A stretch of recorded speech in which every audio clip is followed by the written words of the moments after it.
Hi everyone, welcome to Talk Eyes. Today we will discuss the elephant in the room, that how many attempts one should give in UPSC. इस पे already बहुत सारे लोगों ने बात की हुई है.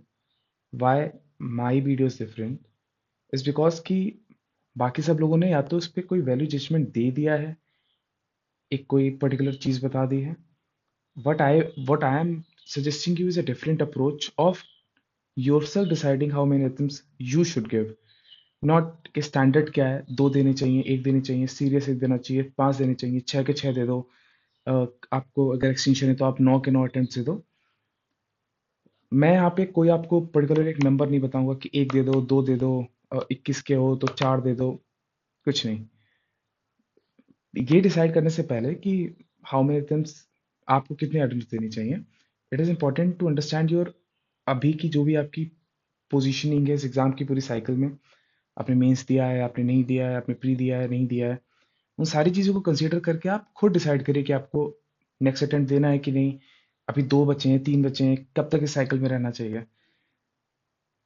सो before entering to that conversation, पहले तो समझिए कि what are the factors in deciding attempts. What are those factors जो हमें ध्यान में रखनी चाहिए किसी नंबर पे पहुंचने से पहले, कि मैं 3 अटेम्प्ट्स दूंगा, 4 अटेम्प्ट्स दूंगा, या कब तक देता रहूंगा, कब तक इस साइकिल में रहूंगा, क्योंकि फुल टाइम काम है. Like, this preparation is very serious business. Literally, people are coming from पता नहीं कौन कौन से इंस्टीट्यूट से, प्रीमियर इंस्टीट्यूट से आ रहे हैं इस एग्जाम की साइकिल में. You have to compete with them. तो पहली बात तो क्लैरिटी होनी चाहिए आपके थॉट में, माइंड में, कि नहीं एग्जाम देना है कि नहीं देना है. उसके बाद आती हैं बाकी सीरियस सारी चीजें कि ठीक है कब तक देना है, कौन से अटेम्प्ट तक देना है. So first is pass attempt. अगर आप न्यू कमर नहीं हो तो अभी इस थॉट में मत पड़ो, इस डिबेट में मत पड़ो कि 2 अटेम्प्ट देने कि 3 अटेम्प्ट देने. जितना टाइम है फोकस होके सिर्फ और सिर्फ यूपीएससी के लिए पढ़ो, और कुछ नहीं. बाकी सारे डिस्ट्रैक्शंस अपने दिमाग से हटा दो. अभी तो आपको डिसाइड या सोचने की जरूरत भी नहीं कि मैं एक ही दूंगा या दो दूंगा, या दूंगा या दूंगी. अगर आप रिपीटर्स हैं, सबसे इंपॉर्टेंट ये है कि आप अपने पास अटेम्प्ट्स को एनालाइज करिए. मे बी 1 दे दिया आपने, 2 दे दिया, 3 दे दिया, वट एवर. ये समझिए कि आपने कुछ गलतियां करी हैं, क्या वो रेक्टिफाई की जा सकती हैं. वेदर यू वर सीरियस और नॉट, आपने सीरियसली पूरी साइकिल में प्रिपरेशन करी है. आपने प्रीलिम्स खत्म होने के बाद से लेकर नेक्स्ट प्रीलिम्स के पहले तक पूरी साइकिल की प्रिपरेशन करी है. मेंस प्रिपेयर करा है, ऑप्शनल प्रिपेयर किया है, प्रीलिम्स प्रिपेयर करा है, टेस्ट दिए हैं, मतलब आपने प्रोसेस फॉलो करा है. अगर आप लास्ट में आके 2 महीने 3 महीने प्रीलिम्स के पहले पढ़ रहे हो, देन आपको सुनने में कितना भी अच्छा है बुरा लगे, आप सीरियस एस्पिरेंट नहीं है. आप इस साइकिल में जन्मों जन्मों तक रहिए, आपका कभी नहीं होने वाला है. This is something serious.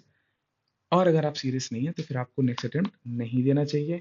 Time waste मत करो, अटेम्प्ट वेस्ट मत करो. शायद कभी आगे जाके दिमाग या आंखें खुल जाए और यूपीएससी देने का मन कर जाए सीरियसनेस के साथ, और आपके पास अटेम्प्ट ही ना बचे. If you are not serious as of now, don't give.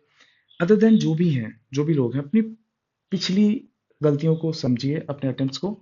अगर आपको लगता है कि चीज़ें इंप्रूव की जा सकती हैं, आपने पढ़ा है, पर किसी भी रीज़न की वजह से उस दिन का दिन खराब हुआ है, फिर कोई भी और रीज़न है, और आपका नहीं हुआ, नहीं क्लियर हुआ प्रीलिम्स, या फिर आपने मेंस दिया है, मेंस नहीं क्लियर हो रहा है, तो आपके पास स्कोप है अपनी गलतियां सुधारने का. एजुकेशनल क्वालिफिकेशन, अगर तो आपने बीटेक कर रखा है, आपने कोई भी टेक्निकल कोर्स कर रखा है, डिग्री है आपके पास जिससे कि आप जॉब ले सकते हो, या कोई और आपको स्किल आती है, देन आपके पास एक क्वेश्चन है कि आप 1 अटेम्प्ट 2 अटेम्प्ट एक्स्ट्रा जा सकते हो, एक्सटेंड कर सकते हो, क्योंकि आपको जब भी ये प्रिपरेशन छोड़ोगे, you are ready with your degree. Starting में भी प्रॉब्लम हो, बट इवेंचुअली आपको मिल जाएगी ना, आपको प्रेफरेंस तो मिलेगी अगर आप कहीं जॉब के लिए अप्लाई करोगे तो, because you have a degree. Age factor same चीज, 21-22 के हो, 24 तक पहुंच गए हो, 2 अटेम्प्ट ही हुए हैं, तो बहुत मत सोचो, बहुत मत सोचो. जस्ट प्रिपेयर करो अच्छे से एग्जाम के लिए. पूरी साइकिल को फॉलो करो.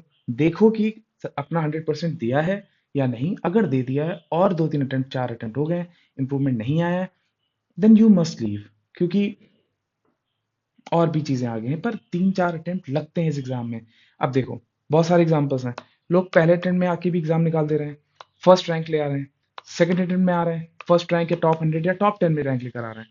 बहुत सारे आईआईटीएन से जो पास हो रहे हैं, बहुत सारे आईआईटीएन से जो फेल भी हो रहे हैं. कोई स्टैंडर्ड नहीं है कि आप आईआईटी से आ गए तो आपका हो जाएगा, और आप आईआईटी से नहीं हो तो नहीं होगा, आपने बीए किया तो नहीं होगा, बीटेक किया तो हो ही जाएगा, ऐसा कुछ नहीं है। सो नाउ ये एग्जाम, लाइक दिस एग्जाम, जो आपको इससे जॉब मिलेगी, it can literally change your whole trajectory of your life, your future, whether you become an IS, IPS, या और कोई भी रैंक, कोई भी आपको सर्विस मिलती है, आप एलीट सर्विसेज में आओगे। It's not a joke. आपकी लाइफ, आपकी फैमिली की लाइफ, आपका फ्यूचर सिक्योर होगा, ग्रोथ की अपॉर्चुनिटीज होंगी, रिस्पेक्ट होगी, you will have everything, everything जो भी आपने सोचा है। भी नहीं कह रहा हूँ कि आप एकदम भगवान ही बन जाओगे और आपको सब कुछ खुशी खुशी हो जाएगी, नहीं। जॉब के अपने चैलेंजेस होते हैं, लेकिन major major portion of your problems जो भी लाइफ में आती हैं वो एक अच्छी जॉब से, रेपुटेटेड जॉब से सॉल्व हो जाती हैं, और यहाँ पे भी हो जाएंगी। तो जब भी आप डिसाइड कर रहे हो ना कि यार एक अटेम्प्ट, 1 साल 2 साल, ये याद रखना कि 2 3 4 साल, अगर आप 4 साल भी पढ़ रहे हो तो वो आगे के शायद 60 साल, 70 साल, 80 साल तक डिफाइन करने वाले हैं आपकी। तो अगर आपको इन 2 या 4 साल मेहनत करनी पड़ रही है, प्रिपेयर करना पड़ रहा है, तो it's not a bad thing, क्योंकि आपके आगे की 60 साल और 70 साल, जो भी 60 70 ईयर्स हैं, वो डिफाइन होने वाले हैं उस चीज़ से। अगर आप सिलेक्ट हो गए तो आपकी आगे की लाइफ बहुत अच्छी होगी।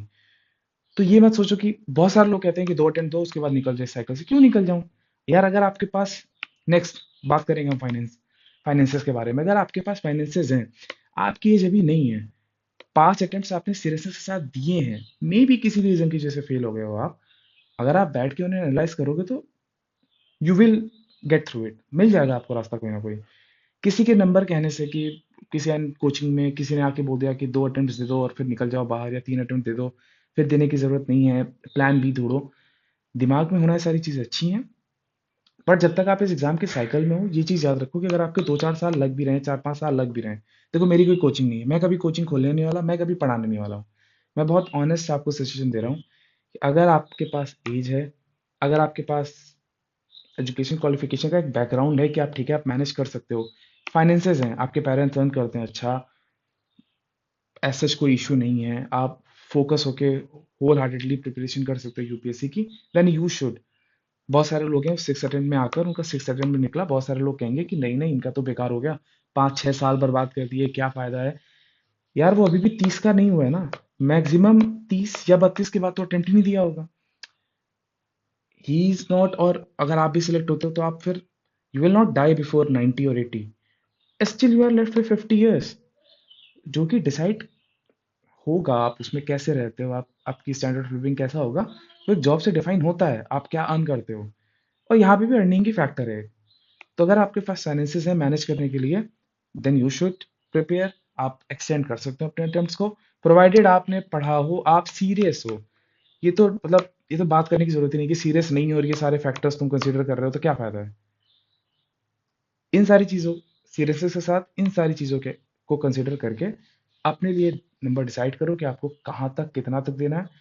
एज एक मैटर है, क्योंकि अगर आप बहुत लास्ट में हो तो फिर शायद आपके पास ऑप्शन ही नहीं है, अब या तो अटेम्प्ट वेस्ट ही होंगे, और कोई भी जॉब नहीं है तो 32 के बाद तो फिर मोस्टली जॉब्स में आपको नहीं जाने, एंट्री नहीं मिलेगी। 25 में हो, 3 अटेम्प्ट दे चुके हो और थोड़ा डर लग रहा है, इनस्टेबिलिटी लग रही है, कोई बात नहीं, सर्च फॉर समथिंग एल्स, आपने जो भी कोर्स किया है, जो भी डिग्री है आपके पास, उसमें जाके अर्न करो। हमेशा आपके पास बाद में ऑप्शन होगा वापस से यूपीएससी में आने के लिए, अगर आप ये करना चाहते हो तो। बहुत सारे लोग जाते हैं फॉरेन में, जॉब करते हैं, उसके बाद आकर फिर वो यूपीएससी भी प्रिपेयर करते हैं, तो ऐसा कोई आपका टच नहीं टूट जाएगा। या फिर आपने पढ़ लिया तो फिर आप जॉब के साथ भी प्रिपेयर कर सकते हो। नाउ कंक्लूजन क्या है इस इतनी लंबी वीडियो का? तो सबसे पहले तो ग्रेविटी समझो इस एग्जाम की, और एग्जाम की बात की रिवॉर्ड की। मैं कोई आपको वो रिवॉर्ड के लालच देकर नहीं, भाई तुम पढ़ी समाज सेवा के लिए कर रहे होगे ठीक है, पर तुमको अपनी सिक्योरिटी नेट भी बनाना है। That's why you are preparing for this examination, और ना एनजीओ खोल लिया था। बाकी इस एग्जाम की ग्रेविटी बहुत ज्यादा, बहुत बहुत बहुत मेहनत लगेगी, बहुत ज्यादा फोकस के साथ, कंसिस्टेंटली आपको 2 साल 3 4 साल तक पढ़ना पड़ सकता है। ये बात ध्यान में रखो, अगर अभी भी डिसाइड कर रहे हो कि आप प्रिपरेशन एक्सटेंड करनी है। जो पहले कर रहे थे मजे, वो ही करके आगे जाओगे तो अटेम्प्ट वेस्ट होने वाले हैं। या तो आप बैक कर लो, ठीक है, ये ध्यान में रखिए कि नहीं मुझसे इतनी मेहनत होगी नहीं। देखो आसान तो नहीं होगा, ठीक है, आसान होता तो, आसानी कुछ करना है तो जाके किराने की दुकान खोल लो, ठीक है, ये एग्जाम नहीं है आसान का कुछ, पढ़ोगे तो रिवॉर्ड्स मिलेंगे। नाउ फोकस, जब तक इस एग्जाम में हो तब तक कोशिश करो कि सिर्फ इस एग्जाम के लिए प्रिपेयर करो, क्योंकि आपका कंपटीशन बहुत टफ है, बहुत एलीट लोगों से है जो अच्छे अच्छे इंस्टीट्यूट से पढ़ के आए हैं, जिनका एजुकेशनल बैकग्राउंड बहुत अच्छा है। मे बी आपका उतना अच्छा ना हो, या है भी तो भी आपको compete करना ही पड़ेगा ना। सारे आईटीएंस नहीं हो जाते हैं सिलेक्ट, सारे एमबीबीएस नहीं सिलेक्ट हो जाते हैं। पीपल डू फेल, एंड आपको भी नंबर ऑफ लोग पता होंगे। नो मीडियोक्रिटी, ये एग्जाम मीडियोक्रिटी से नहीं निकलेगा। मीडियोकर होके आप इस एग्जाम को क्रैक नहीं कर सकते। ये कहीं जाके ऐसे लिख लो अपनी डेस्क पे जहाँ पे भी पढ़ते हो। इस एग्जाम को बहुत सीरियसनेस के साथ अप्रोच करना पड़ेगा, सारे स्टेप्स को प्रॉपर समझ के। मीडियोक्रिटी अगर आप 2 अटेम्प्ट 3 अटेम्प्ट से करके आ रहे हो और सोच रहे हो कि आप 2 अटेम्प्ट और दे लेता हूँ और मेरा यूपीएससी हो जाएगा, नहीं होने वाला। आपको अपने फंडामेंटल्स ही चेंज करने पड़ेंगे। तो जो भी नंबर है, कंक्लूजन क्या है भाई, एक में हो जाओ सेलेक्ट, बहुत अच्छा है। 6 दे रहे हो और बाकी सब कुछ सही था, फाइनेंसियल वगैरह सब कुछ सही थे, कोई इशू नहीं है आपको। 6th में ऐश्वर्या सर हुए थे सिलेक्ट अपने लास्ट अटेम्प्ट में। कोई नहीं फर्क पड़ता आप कब सिलेक्ट हुए हो, सिलेक्ट होना इज इंपॉर्टेंट, प्रोवाइडेड आप इस एक अटेम्प्ट से 6 अटेम्प्ट तक कितना इजीली जा सकते हो। ये डिसाइड करता है कि आप 1 2 3 4 5 6 अटेम्प्ट कितने दोगे। 2 अटेम्प्ट देके बाहर ही आ जाओ, ऐसा कोई स्टैंडर्ड नहीं है। आपको 6 दे रहे हैं, आप दे सकते हो, आपके पेरेंट्स अच्छा अर्न करते हैं, आपके घर में इनकम है, एक्सपेंसेस इतने नहीं है, आपको ही सिर्फ पढ़ना है, देन व्हाई नॉट, दो ना 6 अटेम्प्ट, कौन मना कर रहा है।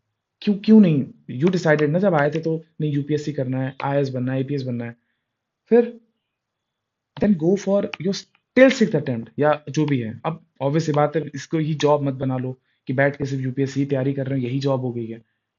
आई होप जो भी मैंने बोला है वो एटलीस्ट कुछ उसका क्रक्स आपको समझ में आया होगा। सो thank you so much for listening to me. uh, Happy learning. We'll see you soon. Bye bye.